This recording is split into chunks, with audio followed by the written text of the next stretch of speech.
Coaching centre में आपका स्वागत है। आज के इस वीडियो में क्लास 10 के अध्याय 1 से यूरोप में राष्ट्रवाद का उदय का प्रश्न उत्तर जानेंगे। तो आइए देखते हैं पहला प्रश्न क्या है। जियोसेपे मेत्सिनी पर टिप्पणी लिखिए। जियोसेपे मेत्सिनी पर टिप्पणी लिखिए। जियोसेपे मेत्सिनी वह इटली का एक क्रांतिकारी था। इसका जन्म 1807 ईस्वी में जेनोवा में हुआ था। देखिए यहाँ पर एक ऑब्जेक्टिव क्वेश्चन बन गया कि जियोसेपे मेत्सिनी का जन्म कब और कहाँ हुआ था।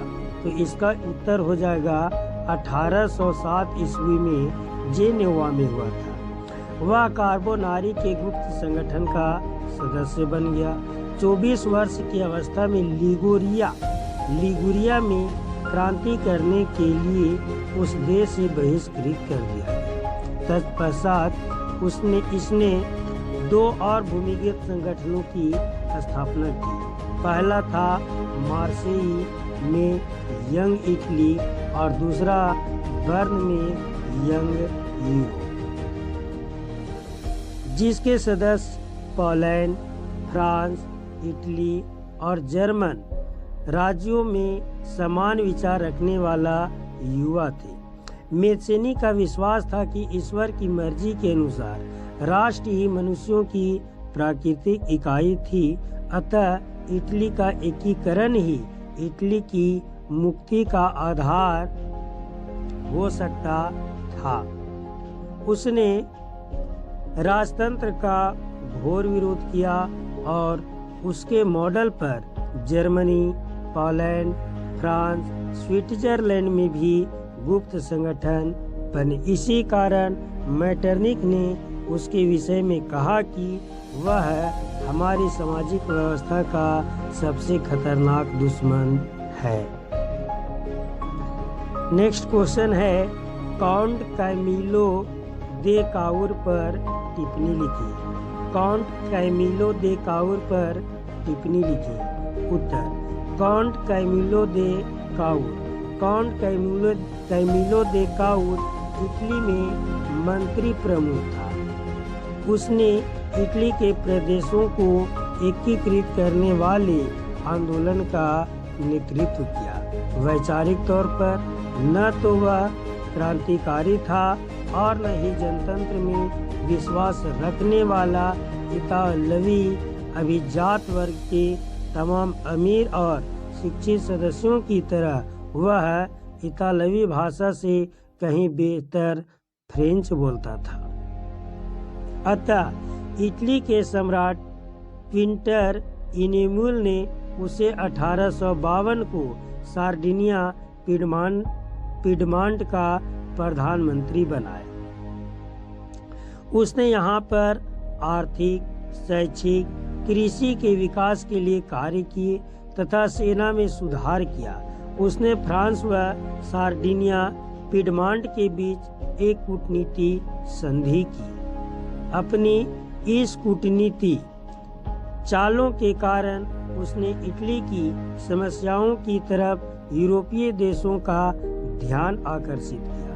6 जून 1861 ईस्वी में उसकी मृत्यु हो गई। यानी यहाँ पर फिर पुनः एक प्रश्न बना, काउंट दे काउर की मृत्यु कब हुई? तो 6 जून 1861 ईस्वी को। फिर भी वह अपने उद्देश्यों को प्राप्त करने में सफल रहा, जिसके कारण 18 फरवरी 1861 में इटली की संसद ने विक्टर इमैनुएल को इटली का सम्राट घोषित किया तथा इटली का एकीकरण संभव हुआ। सार्डिनिया पिडमांट 1859 में ऑस्ट्रेलियाई बलों को हरा पाने में कामयाब हुआ। नेक्स्ट क्वेश्चन है, यूनानी स्वतंत्रता युद्ध पर टिप्पणी लिखिए। यूनानी स्वतंत्रता युद्ध पर संक्षिप्त टिप्पणी लिखिए। यूनानी स्वतंत्रता युद्ध। यूनानी स्वतंत्रता युद्ध ने पूरे यूरोप के शिक्षित अभिजात वर्ग में राष्ट्रीय भावनाओं का संचार किया। 15वीं सदी से यूनान ऑटोमन साम्राज्य का हिस्सा था। यूरोप में क्रांतिकारी राष्ट्रवाद की प्रगति से यूनानियों को आज़ादी के लिए संघर्ष 1821 ईस्वी में आरंभ हो गया। यूनान में राष्ट्रवादियों को निर्वासन में रह रहे यूनानियों के साथ पश्चिमी यूरोप के अनेक लोगों का समर्थन मिला, जो प्राचीन यूनानी संस्कृति के प्रति सहानुभूति रखते थे। कवियों और कलाकारों ने यूनान को यूरोपीय सभ्यता का पालना बताकर प्रशंसा की और एक मुस्लिम साम्राज्य के विरुद्ध यूनान के संघर्ष के लिए जनमत जुटाया। अंग्रेज कवि लॉर्ड बायरन ने धन एकत्रित किया और बाद में युद्ध लड़ने भी गए, जहां 1824 में बुखार से उनकी मृत्यु हो गई। अंततः 1832 की कुस्तुनतुनिया की संधि ने यूनान को एक स्वतंत्र राष्ट्र की मान्यता दी। अब यहाँ एक ऑब्जेक्टिव क्वेश्चन बन जाता है, कुस्तुनतुनिया की संधि कब हुई थी? तो 1832 ईस्वी में। नेक्स्ट क्वेश्चन है, फ्रैंकफर्ट संसद पर टिप्पणी लिखी। फ्रैंकफर्ट संसद पर टिप्पणी लिखी। फ्रैंकफर्ट संसद जर्मन इलाकों में बड़ी संख्या में राजनीतिक संगठनों ने फ्रैंकफर्ट शहर में मिलकर एक सर्व जर्मन नेशनल असेंबली के पक्ष में मतदान का फैसला किया। 18 मई 1848 को 831 निर्वाचित प्रतिनिधियों ने एक सजे धजे जुलूस में जाकर फ्रैंकफर्ट संसद में अपना स्थान ग्रहण किया। वह संसद सेंट पॉल चर्च में आयोजित हुई। उन्होंने एक जर्मन राष्ट्र के लिए एक संविधान का प्रारूप तैयार किया। इस राष्ट्र की अध्यक्षता एक ऐसे राजा को सौंपी गई जिसे संसद के अधीन रहना था।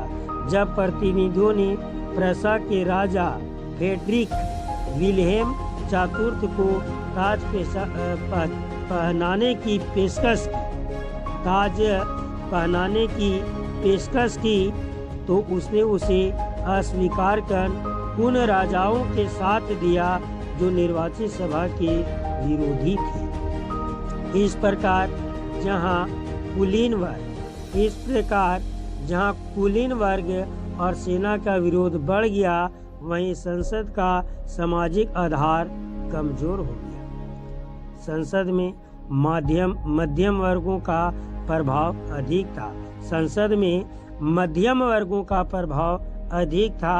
जिन्होंने मजदूरों, कारीगरों की मांगों का विरोध किया, जिसे वे उनका समर्थन खो बैठे। अंत में प्रेसों के राजा के इनकार के कारण फ्रैंकफर्ट संसद के सभी निर्णय स्वतः समाप्त हो गए, जिससे उदारवादियों व राष्ट्रवादियों में निराशा हुई। प्रेसा के सैनिकों ने क्रांतिकारियों को कुचल दिया, जिससे यह संसद भंग हो गई।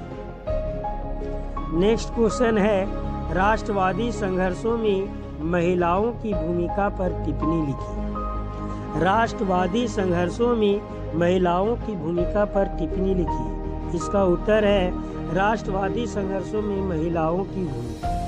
राष्ट्रवादी संघर्षों के वर्षों में बड़ी संख्या में महिलाओं ने सक्रिय रूप से भाग लिया था। महिलाओं ने अपने राजनीतिक संगठन स्थापित किए, अखबार शुरू किए और राजनीतिक बैठकों और प्रदर्शनों में भाग लिया। इसके बावजूद उन्हें असेंबली के चुनाव के दौरान मताधिकार से वंचित रखा गया था।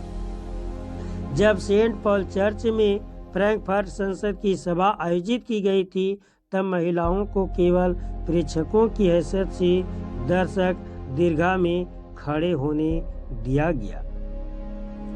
नेक्स्ट क्वेश्चन है, फ्रांसीसी लोगों के बीच सामूहिक पहचान का भाव पैदा करने के लिए फ्रांसीसी क्रांतिकारियों ने क्या कदम उठाए? फ्रांसीसी लोगों के बीच सामूहिक पहचान भाव पैदा करने के लिए फ्रांसीसी क्रांतिकारियों ने क्या कदम उठाए? इसका उत्तर है, प्रारंभ से ही फ्रांसीसी क्रांतिकारियों ने ऐसे अनेक कदम उठाए जिनसे फ्रांसीसी लोगों में एक सामूहिक पहचान की भावना उत्पन्न हो सकती थी। ये कदम निम्नलिखित थे। पहला, पितृभूमि और नागरिक जैसे विचारों ने एक संयुक्त समुदाय के विचार पर बल दिया, जिसे एक संविधान के अंतर्गत समान अधिकार प्राप्त थे। नंबर 2, एक नया फ्रांसीसी झंडा चुना गया, जिसने पहले के राष्ट्र ध्वज की जगह ले ली। नंबर 3, स्टेट जनरल का चुनाव सक्रिय नागरिकों के समूह द्वारा किया जाने लगा और उसका नाम बदलकर नेशनल असेंबली कर दिया गया। नई स्तुतियाँ बनाई गई, शपथें ली गई, शहीदों का गुणगान हुआ और यह सब राष्ट्र के नाम पर। नंबर 4, एक केंद्रीय प्रशासनिक व्यवस्था लागू की गई, जिसने अपने भूभाग में रहने वाले सभी नागरिकों के लिए समान कानून बनाए। नंबर 5, आंतरिक आयात निर्यात शुल्क समाप्त कर दिए गए और भार तथा नापने की एक समान व्यवस्था लागू की गई। नंबर 6, क्षेत्रीय बोलियों को हतोत्साहित किया गया और पेरिस में फ्रेंच जैसी बोली और लिखी जाती थी, वही राष्ट्र की भाषा बन गई थी, साझा भाषा बन गई थी। नंबर 7 क्वेश्चन, मारी ऑन और जर्मेनिया कौन थे? मारी ऑन और जर्मेनिया कौन थे? जिस तरह उन्हें चित्रित किया गया उसका क्या महत्व था? इसका उत्तर है, फ्रांसीसी क्रांति के समय कलाकारों ने स्वतंत्रता, न्याय और गणतंत्र जैसे विचारों को व्यक्त करने के लिए नारी प्रतीकों का सहारा लिया। इसमें मारी ऑन और जर्मेनिया अत्यधिक प्रसिद्ध है। मारिया यह लोकप्रिय ईसाई नाम है, अतः फ्रांस ने अपने स्वतंत्रता के नारी प्रतीक को यही नाम दिया। यह छवि पूरे राष्ट्र के विचार का प्रतीक है। इसके चिन्ह स्वतंत्रता व गणतंत्र के प्रतीक लाल टोपी, तिरंगा और कलगी थे। मारी ऑन की प्रतिमाएं सार्वजनिक चौराहों और अन्य महत्वपूर्ण स्थानों पर लगाई गई ताकि जनता को राष्ट्रीय एकता के राष्ट्रीय प्रतीक की याद आती रहे और वह उसे अपनी तादात्म्य तालमेल स्थापित कर सके। मारी ऑन की छवि सिक्कों व डाक टिकटों पर अंकित की गई थी। अब यहाँ पर एक ऑब्जेक्टिव क्वेश्चन बन जाता है, मारी ऑन की छवि किस चीज पर अंकित की गई थी? तो यह इसका आंसर होगा सिक्कों व डाक टिकटों पर। जर्मनी यह जर्मन राष्ट्र की नारी रूपक थी। जर्मेनिया यह जर्मन राष्ट्र की नारी रूपक थी।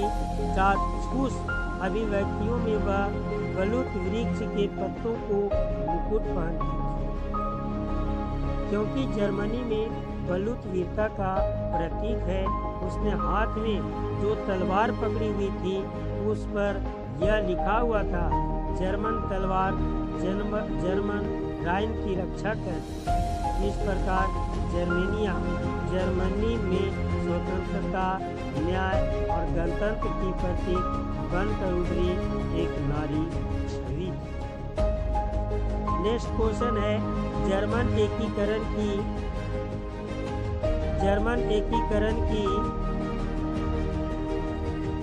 प्रक्रिया का संक्षेप में पता लगाएं। जर्मन एकीकरण की प्रक्रिया का संक्षेप में पता लगाएं। इसका उत्तर है, जर्मन के एकीकरण की प्रक्रिया के महत्वपूर्ण चरण इस प्रकार है। नंबर 1, जर्मन एकीकरण की मांग के दौरान संविधान, प्रेस की स्वतंत्रता और संगठन बनाने की आज़ादी जैसे सिद्धांतों का विकास हुआ। नंबर दूसरा, संसदीय व्यवस्था स्थापित करने की पृष्ठभूमि तैयार की जाने लगी। नंबर तीसरा, जर्मन लोगों में 1848 ईस्वी से ही राष्ट्रीय भावना जागृत हो गई थी। इसमें यहाँ के मध्य वर्ग का योगदान अधिक है। यहाँ भी एक ऑब्जेक्टिव क्वेश्चन बनता है, जर्मन लोगों में राष्ट्रीय भावना जागृत कब हुई थी या कब से हो गई थी? तो 1848 ईस्वी से। नंबर चौथा, उदारवादी विचारधारा के लोगों ने राजशाही और फौजों का कड़ा मुकाबला किया, जिसमें वे सफल हुए। नंबर 5, इस प्रक्रिया में प्रशा के बड़े भूस्वामियों ने भी अपना पूर्ण सहयोग दिया। नंबर 6, प्रशा ने इस राष्ट्रीय एकीकरण आंदोलन का नेतृत्व संभाला और उसे नया स्वरूप और नई दिशा प्रदान की। नंबर 7, इस प्रक्रिया के जनक प्रशा के प्रधानमंत्री ऑटो वॉन बिस्मार्क थे। इसमें उन्होंने प्रशा की सेना और नौकरशाही की मदद की। इस प्रक्रिया में प्रशा ने ऑस्ट्रेलिया, डेनमार्क और फ्रांस से भी युद्ध किए तथा सफलता प्राप्त की। नंबर 8वां, 18 जनवरी 1871 ईस्वी में वर्साय में प्रशा के राजा 18 जनवरी 1871 ईस्वी में वर्साय में प्रशा के राजा काइजर विलियम प्रथम को जर्मनी का सम्राट घोषित किया।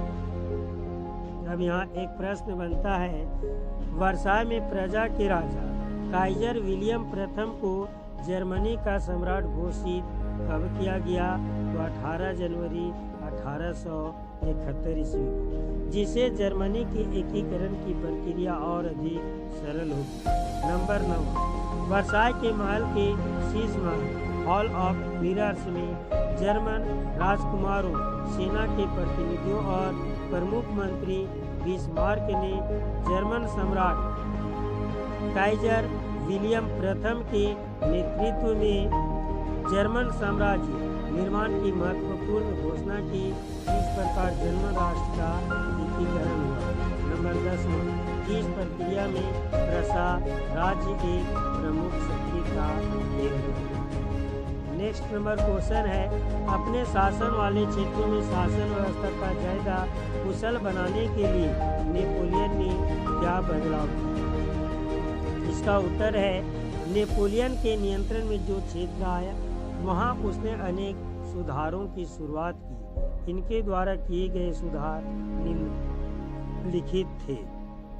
नंबर 1, प्राचीन सामाजिक, राजनीतिक, धार्मिक व्यवस्था को नष्ट किया गया। सामाजिक समानता स्थापित करने के लिए निम्न व उच्च वर्ग के भेद को खत्म किया गया। 1804 ईस्वी की नेपोलियन संहिता ने जन्म पर आधारित विशेष अधिकार समाप्त कर दिए थे। उसने कानून के समक्ष समानता और संपत्ति के अधिकार को सुरक्षित बनाया। नंबर 4, समान कर प्रणाली। समान कर प्रणाली लागू की गई। प्रतिष्ठा मंडल की स्थापना करके विद्वानों, कलाकारों व देशभक्तों को सम्मानित किया गया।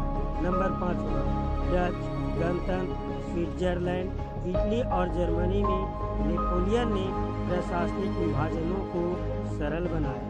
नंबर 6, सामंती व्यवस्था को खत्म किया और किसानों को भूदासत्व और जागीरदारी शुल्कों से मुक्ति दिलाई। नंबर 7, शहरों में कारीगरों के श्रेणी समूहों के नियंत्रणों को हटा दिया गया। यातायात और संचार व्यवस्थाओं को सुधारा गया। नंबर 8, आर्थिक सुधार करने के उद्देश्य से बैंक ऑफ फ्रांस की स्थापना की गई। नंबर 9, उसने दंड विधान को कठोर बनाया तथा जूरी प्रथा व मुद्रित पत्रों को पुनः प्रारंभ किया। नंबर 10, शिक्षा की उन्नति के लिए यूनिवर्सिटी ऑफ फ्रांस की स्थापना की, जहाँ लैटिन, फ्रेंच भाषा, साधारण विज्ञान व गणित की मुख्य तौर पर शिक्षा दी जाती थी। नंबर 11, कैथोलिक धर्म को राजधर्म बनाया। इस प्रकार किसानों, कारीगरों, मजदूरों और नए उद्योगपतियों ने नई नई मिली आज़ादी को चखा। आइए अब कुछ ऑब्जेक्टिव क्वेश्चन को जानते हैं। यदि मेरा यूट्यूब चैनल को सब्सक्राइब नहीं किए हैं तो पहले सब्सक्राइब करें ताकि यह वीडियो आप तक सबसे पहले पहुंच सके। फ्रेडरिक सारियू कौन था? फ्रेडरिक सारियू कौन था? तो इसका आंसर है फ्रांसीसी चित्रकार। अर्नस्ट रेनन कौन था? फ्रांसीसी दार्शनिक। जर्मन राष्ट्र का रूपक क्या था? वह किस बात का प्रतीक था? तो जर्मन राष्ट्र का रूपक जर्मेनिया है। जर्मन बलूच वीरता का प्रतीक है। मॉन्टेस्क्यू ने किस सिद्धांत का प्रतिपादन किया?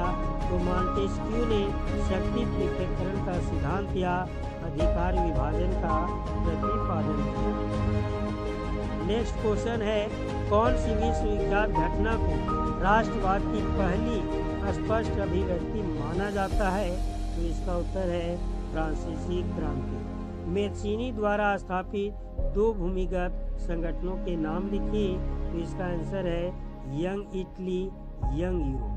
19वीं सदी में ऐसी कौन सी ताकत उभरी जिसने यूरोप की राजनीतिक और भौतिक दुनिया में भारी परिवर्तन किए? तो इसका उत्तर है राष्ट्र राज्य का उदय।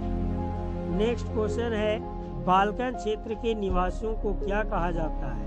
तो इसका आंसर है स्लाव। वियना कांग्रेस किस वर्ष आयोजित की गई? तो वियना कांग्रेस 1815 ईस्वी में स्थापित की गई।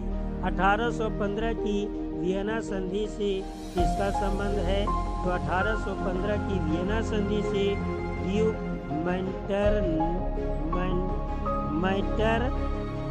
मैटर्न संघ का संबंध है। नेपोलियन युद्धों के दौरान हुए बदलावों को खत्म करना की संधि का उद्देश्य था। इसका आंसर है वियना संधि। किसने कहा था कि जब फ्रांस छिपता है तो बाकी यूरोप की सर्दी जुकाम हो जाता है? इसका आंसर है मैटर्न।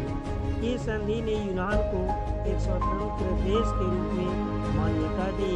तो इसका आंसर है कॉन्स्टेंटिनोपल संधि। आयरलैंड में प्रोटेस्टेंट के विरुद्ध आंदोलन का नेतृत्व किसने किया? तो इसका आंसर है वोल्टेफोन। आंखों पर पट्टी बांधे हुए, तराजू लिए हुए महिला किस बात का प्रतीक है? तो इसका आंसर है न्याय। आज का वीडियो यहीं तक।